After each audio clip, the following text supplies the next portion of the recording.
chiamo Adriana e 21 di marzo farò, se il Signore permette, 96 anni, 96 anni. Mi sono io e mi giusona e ho mi deciso Lea di formare una famiglia perché mia mamma è una donna delle prime donne che lavoravano fuori di qua e lavoravano a manifattura di tabacchi e allevò a famiglia intanto che lavorava fuori. E a me sta cosa non mi è mai piaciuta perché avevo deciso di avere mia mamma in casa. Invece mia mamma amava figlio a una sosse che mi aveva giù bene perché non l'aveva di figli e mi è a prima nessa. E quindi mio de lungo dito che ho avuto due mamme e manco una perché era una figlietta molto timida e se era in casa con mia mamma che diceva posso bere un po' d'acqua, se era in casa di mia lalla faceva la stessa cosa, posso bere un po' d'acqua, domandava di lungo permesso perché aveva di lungo puia e così sono cresciuta timidona, ma da ho imparato. Mi sono maiosona, aveva 20 anni, ho conosciuto mio marito che aveva 17 anni e ancora a scuola. Ma aveva da diploma da maestra perché mia mamma aveva quello desiderio che aveva una figlia maestra di scuola, ma a me non aveva nessuna idea.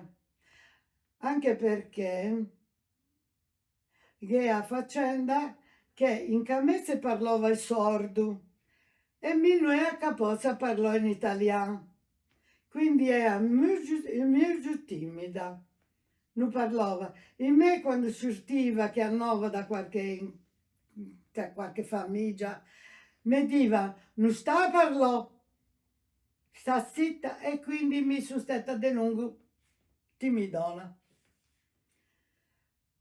Quindi ho conosciuto mio marito che aveva 17 anni, a 20 anni ci siamo mariati e dopo un anno ci siamo mariati l'8 di luglio e a prima figlietta è nascita l'anno dopo del 50, perché mi sono mariata in 50.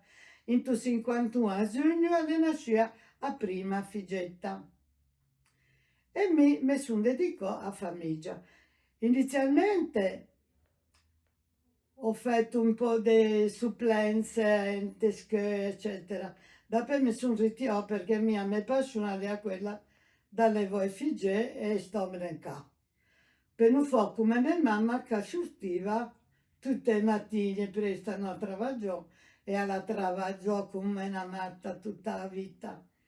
E alla avevo 2 figli.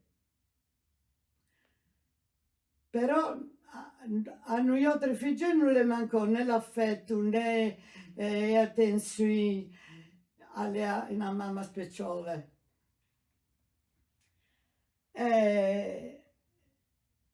Cosa posso dire? Mi sono dedicata tutta la vita alla famiglia. Non è capace a fare niente.